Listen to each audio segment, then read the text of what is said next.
আসসালামু আলাইকুম ওরহমতুল্লাহ ওয়া বারাকাতুহু নাহমাদুহু ওয়া নুসাল্লি আলা রাসূলিহিল কারীম বিসমিল্লাহির রহমানির রহিম। প্রথমেই সাম্প্রতিক ঘটনাপ্রবাহে পুলিশের যে সদস্যবৃন্দ তাদের জীবন বিসর্জন দিয়েছেন তাদের আত্মার মাগফিরাত কামনা করছি।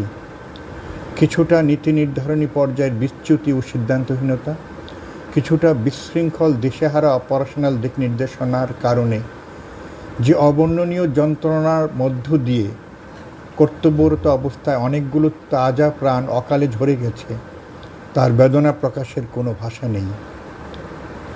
আইনগত ও সামাজিকভাবে পুলিশের শক্তি, মর্যাদা ও মানুষের কল্যাণ করার ক্ষমতা নিঃসন্দেহে ঈর্ষণীয়। আমাদের নিবিড় প্রশিক্ষণ, নিবেদিত প্রাণ শ্রম এবং ঐকান্তিক প্রচেষ্টা দিয়ে আমরা বাংলাদেশ পুলিশ আমাদের সুনামকে তিল তিল করে অর্জন করেছি। সাময়িক কোনো ভুলভ্রান্তি কিংবা ব্যক্তিবিশেষের ত্রুটি বিচ্যুতি তা যে কোনো পদমর্যাদার মানুষেরই হোক, তার বা তাদের কারণে বাংলাদেশ পুলিশের মতো একটি ঐতিহ্যবাহী বাহিনীর গৌরব ধুলোয় মিশে যাবে এমনটি ঘটতে দিলে তার ফসল আমাদের যারা স্বভাবগত প্রতিপক্ষ সেই অপরাধী গোষ্ঠী, তারাই আনন্দে ডুগডুগি বাজাবে। ফসল তাদেরই গোলাপূর্ণ করবে, আমাদের নয়। প্রিয় সহকর্মীবৃন্দ, আমাদের শক্তি ও মর্যাদা আমাদের শৃঙ্খলা ও ঐক্যবদ্ধতায়। যে দুর্যোগের মধ্য দিয়ে বাংলাদেশ পুলিশ এখন যাচ্ছে তার উদাহরণ বাংলাদেশ পুলিশের 200 বছরের ইতিহাসে সম্ভবত নেই। এ সময় আমাদের দুটো অপশন থাকতে পারে।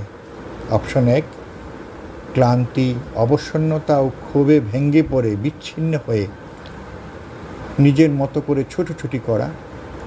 অপশন 2, নিজেদের ভুল ত্রুটি কাটিয়ে ওঠে একত্রিতভাবে সুশৃঙ্খলতার সাথে দুর্যোগকে মোকাবেলা করা, এবং তা করতে হবে এখনই।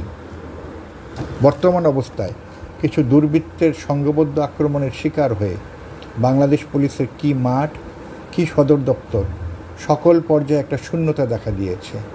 প্রিয় সহকর্মীবৃন্দ, যে দুর্যোগ আমরা মোকাবেলা করছি, আল্লাহ চাইলে তা অবশ্যই সাময়িক। ইনশাআল্লাহ আমরা এটা কাটিয়ে উঠব এবং আমরা আবারও আমাদের মর্যাদা নিয়ে সমাজ ও রাষ্ট্রে আমাদের সক্ষমতাকে প্রমাণ করব।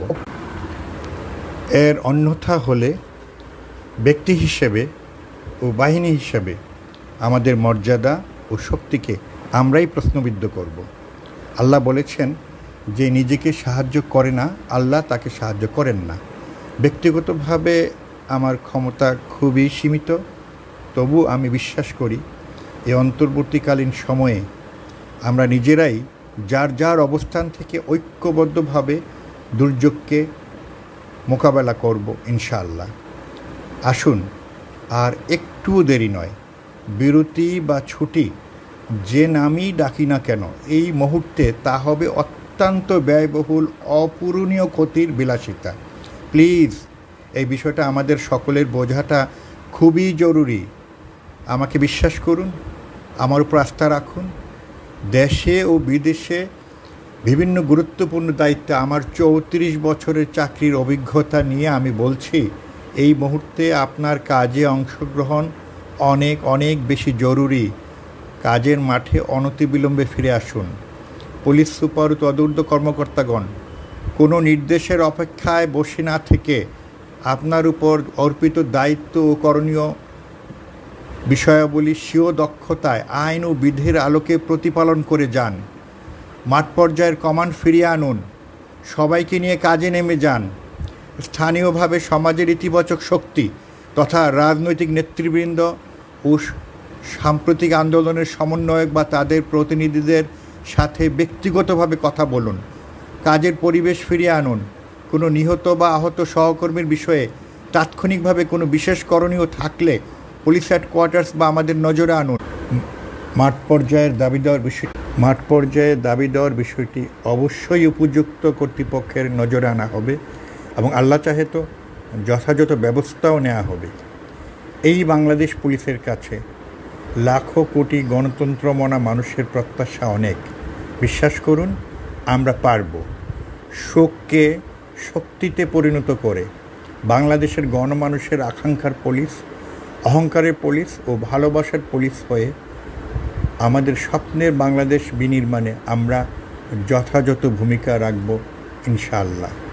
আল্লাহ আমাদের সহায় হন।